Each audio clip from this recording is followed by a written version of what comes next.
지금 냉장고 문을 열면 케찹 한 병쯤은 있을 거예요. 감자튀김에 찍어 먹고 핫도그에 뿌려 먹는 그 빨갛고 새콤한 소스. 그런데 이 케찹이 한때 약국에서 알약으로 팔리던 만병통치약이었다는 사실 알고 있었나요? 그리고 그건 케찹이 지금까지 거쳐온 4번의 변신 중 단 한 번에 불과합니다. 400년 전 케찹은 토마토가 아니었어요. 빨갛지도 않았고 달콤하지도 않았죠. 심지어 조미료도 아니었습니다. 지금부터 그 4번의 변신을 따라가 볼게요.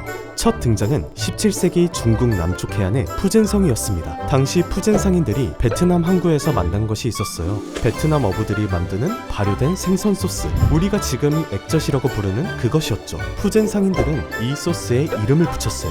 호키엔어로 깨찌압.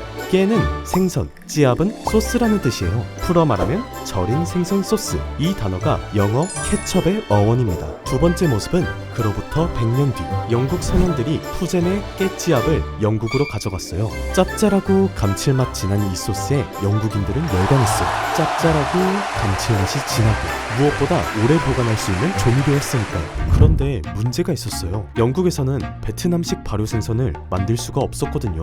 그래서 영국인들은 비슷한 감칠맛이 나는 다른 재료로 대체하기 시작합니다. 버섯, 굴, 호두, 멸치, 레몬, 자두, 복숭아까지 매년 새로운 케찹 레시피가 등장했어요. 당시 영국에서 가장 인기 있던 케찹은 포드 케찹. 오만과 편견의 작가 제인 오스틴이 즐겨 먹었다는 기록도 남아있습니다. 이 두 번째 변신에서도 토마토는 어디에도 없습니다. 자, 여기서부터가 이 영상의 진짜 이야기입니다. 1834년 미국 오하이오 한 의사가 등장합니다.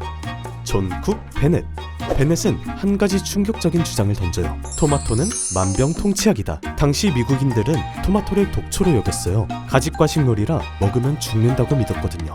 그런데 베넷이 의학 저널에 쓰기 시작합니다. 토마토가 설사, 황달, 소화불량, 심지어 콜레라까지 치료한다고요. 그러고는 토마토를 진하게 졸인 농축 레시피를 만들어 신문에 발표해요. 이름은 토마토 케찹. 마시는 약으로서의 케찹이었습니다.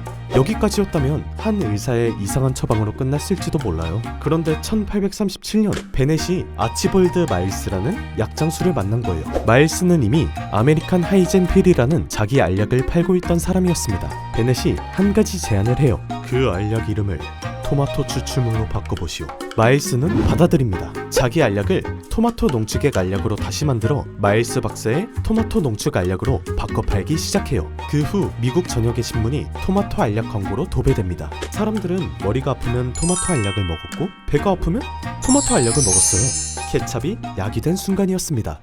하지만 사기가 너무 잘 통하면 모방범이 나타나기 마련이죠. 다른 사업가들이 가짜 토마토 알약을 만들어 팔기 시작합니다. 괴열병을 고친다, 부러진 뼈를 붙인다, 별의별 주장을 다 했어요. 이걸 역사책에서는 토마토 알약 전쟁이라고 불러요. 그리고 1850년경 진실이 드러납니다. 모방품들 중 상당수는 토마토가 한 톨도 들어있지 않은 그냥 변비약이었던 거예요. 대중이 분노하면서 케찹은 약이라는 시장은 한순간에 무너집니다. 네 번째 변신은 1876년에 시작돼요. 피츠버그의 사업가 헨리 존 하인즈.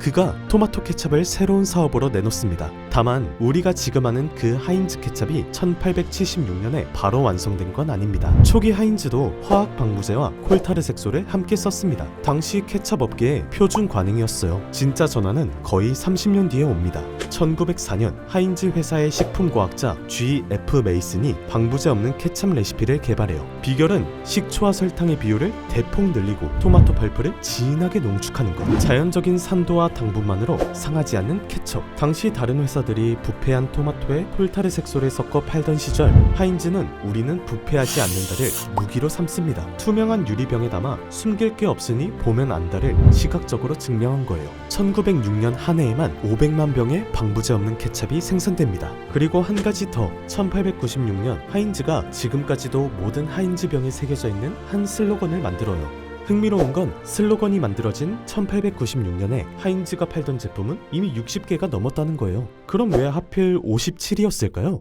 뉴욕에서 기차를 타고 가던 하인즈가 21가지 스타일의 신발이라는 신발 가게 광고를 봅니다. 숫자가 들어가니까 이상하게 기억에 남네. 그는 자신만의 숫자를 만들기로 합니다. 5는 하인즈 본인의 행운의 숫자, 7은 아내가 좋아하던 숫자, 이 두 숫자를 합친 게 57입니다. 지금 우리가 보는 하인즈 케찹병의 57은 사실 제품 개수가 아니라 한 부부의 행운의 숫자였던 거예요. 자, 그럼 케찹은 왜 지금까지 살아남았을까요? 이유는 의외로 간단해요. 케찹은 어떤 카테고리도 차지하지 않은 자리를 가져갔거든요. 생각해보세요. 식탁 위에 빨갛고 새콤하고 약간 단 액체 조미료가 또 있나요? 핫소스는 맵고 머스타드는 노랗고 마요네즈는 하얗죠. 빨간색 액체 조미료는 케찹이 거의 유일해요. 400년 동안 4번이나 모습을 바꾼 끝에 케찹은 자신만의 칸을 만드는데 성공한 거죠. 오늘의 한 줄. 지금 우리가 아는 것은 그 물건의 마지막 모습일 뿐이다.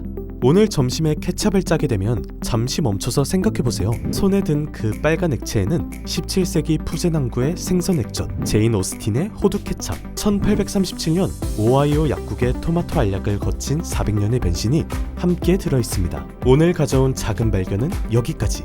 다음엔 또 어떤 일상의 물건을 가져올까요? 작은 물건 하나에 숨은 큰 역사, 모래비였습니다.